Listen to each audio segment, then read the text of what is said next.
যোগ্য আমি নাম করে বলছি। কথা না বলাটাই সবচাইতে ভালো। ও যত কম কথা বলবে ও তত ভালো হবে, বেশি কথা যত বলবে তত ডুববে। বলছেন মমতা বন্দ্যোপাধ্যায়ের দিকে যারা আঙ্গুল দেখাবে তাদের নাকি আঙ্গুল ভেঙে দেবে। সে কে? প্রাক্তন সাংসদ কোথায় থাকেন এখন? তার তো এখন পর্যন্ত দেখলাম না যে এই ঘটনাকে কেন্দ্র করে কুচবিহারে বা দিনহাটায় তার নিজের কেন্দ্র, নিজের বাড়ির এলাকা দিনহাটা মহকুমায় একটা প্রতিবাদ মিছিল বা একটা মানুষকে নিয়ে রাস্তায় নেমে এর বিরুদ্ধে সোচ্চার হওয়া।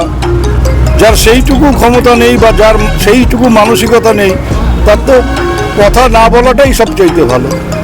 ও যত কম কথা বলবে ও তত ভালো হবে। পশ্চিমবঙ্গ জুড়ে হাজার হাজার লক্ষ লক্ষ মানুষ, স্কুল ছাত্রী থেকে শুরু করে স্কুলের ছাত্ররা, শিক্ষার্থীরা প্রত্যেকে আঙ্গুল তুলেছে, প্রত্যেকে বলেছে দফা এক, দাবি এক, মমতার পদত্যাগ। কোথায় কত বড় বাপের বেটা আর বুকের পাটা আছে? একজনের আঙ্গুল ভেঙে দেখান, তারপরে পশ্চিম বাংলার জনসাধারণ আপনাদের সঙ্গে কি বিচার করে সেটা আপনারা দেখে নেবে। আমরা হিসেবটা কিন্তু গোড়ায় গন্ডায় বুঝে নিতে জানি। আজকে বলছেন জিন্স প্যান্ট যে মহিলারা পরে তারা নাকি আন্দোলন করছে, শহরের রাজপথে গ্রামে দেখা যায়।